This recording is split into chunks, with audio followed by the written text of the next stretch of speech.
Hey everybody, how's it going? Today we're going to check out the Bob and Brad massage gun.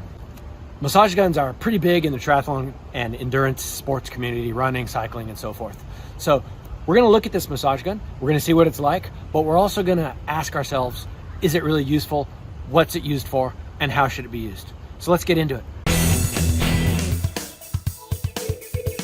I'm going to open this up right now. They sent me this, full disclosure, they sent it to me. I didn't have to pay for it, but they're not paying for this. So it's, I'm going to give my honest opinion, my true opinion. So let's check it out. Okay, Bob and Brad, physical therapists trusted by millions of followers. I think they've got 4.7 million YouTube followers.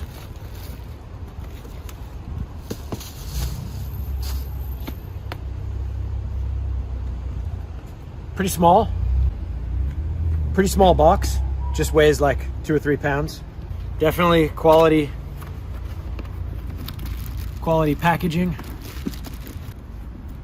Okay, so we open the box and we've got the actual item here.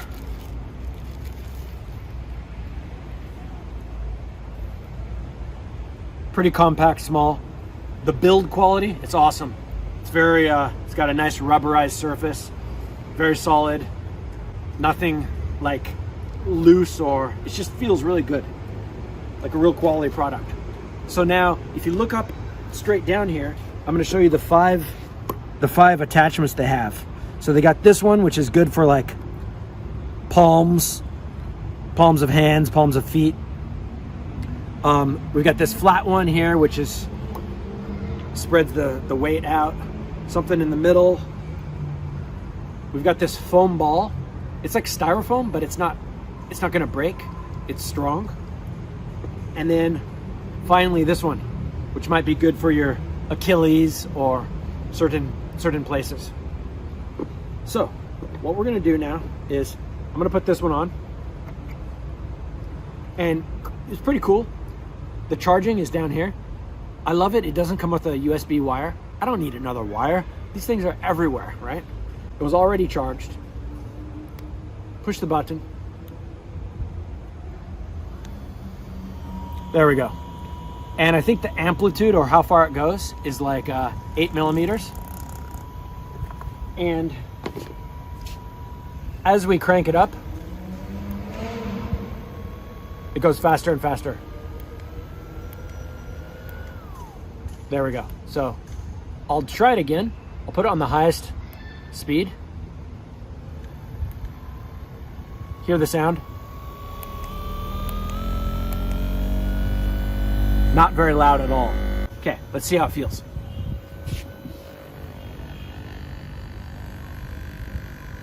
I mean, it is powerful. It is strong. This is not something my physiotherapist could do. Obviously it hurts if you do it wrong, and that's why there's the different attachments. So there's that adaptability for all different parts of your body and so forth. Overall, I mean, the build quality, it's super solid.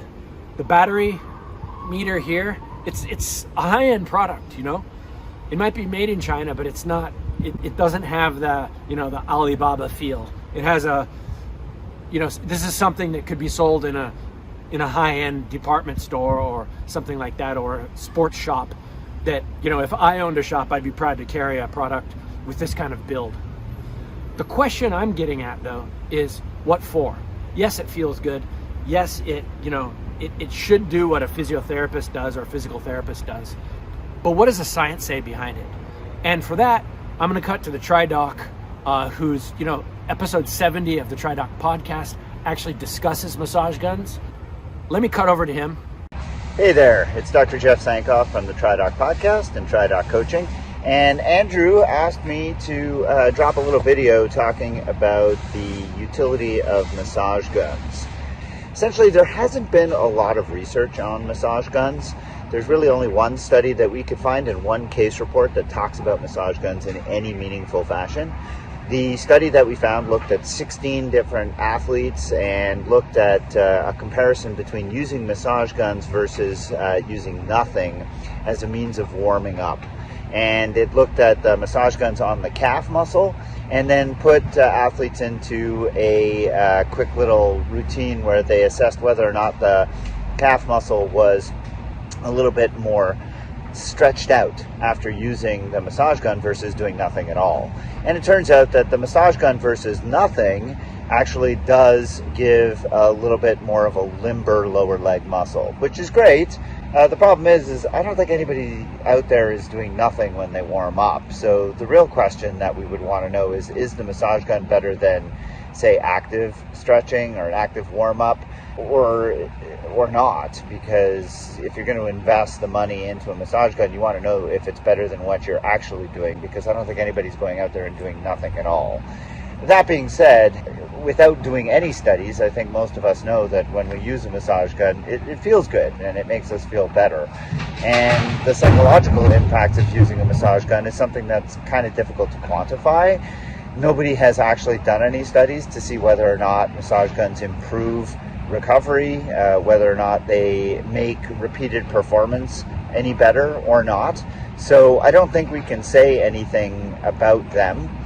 But it's really difficult to kind of quantify psychological benefits. So if a massage gun makes you feel better and kind of gives you that warm and fuzzy feeling, and you're willing to pay for that, then so be it. I don't think you need science to tell you whether or not that is worth it to you. That's a decision you can make on your own. I will say, however, if you're expecting a massage gun to deliver anything in terms of improved performance after a hard workout, that's probably not going to happen. You should also expect that massage guns aren't really a panacea for warming up. They may help with something, but whether or not they're actually better than what you're doing without a massage gun remains to be seen, and probably isn't actually happening. I mentioned that there was a case report that we reviewed, and I think that's worth mentioning, and that is that there was a single case report that came out of China where a woman was using a massage gun. There's not a lot of description as to how she was using it or for how long she was using it, but she actually induced rhabdomyolysis, which is a breakdown of the muscle cells. And I think that is worthwhile noting. It just means that if you use a massage gun with like a significant amount of force and for a significant amount of time, you can actually do damage to the muscles to the point that it could require hospitalization and significant amount of time off. So if you're going to use a massage gun, use it carefully. Use it for brief amounts of time in any particular location, and be aware of any significant soreness or swelling that comes on after using them, because that could indicate an injury to the affected muscle. That's what I got to say. Again, if you want a more detailed kind of review of these things, then have a listen to the podcast, where I also review all kinds of other devices and supplements and whatever, the things that are marketed to help us train, race, and recover more efficiently. So that's what I got. I hope this was helpful. Train hard, train healthy.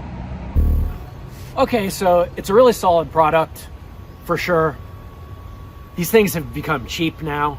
I mean, it's less than $150. I'm not sure exactly how much it is. If you're in the market for one, I would go with this. I would go with Bob and Brad. It's awesome. Do you need it? Do you want it? If you want it and you don't need it, go ahead and buy one. But if you really are concerned about whether the science is behind it or not, I think the jury's still out on that, at least in my opinion. All right, everybody. If you thought this was useful, please like, comment, and most importantly, subscribe. And I'll see you on the next one.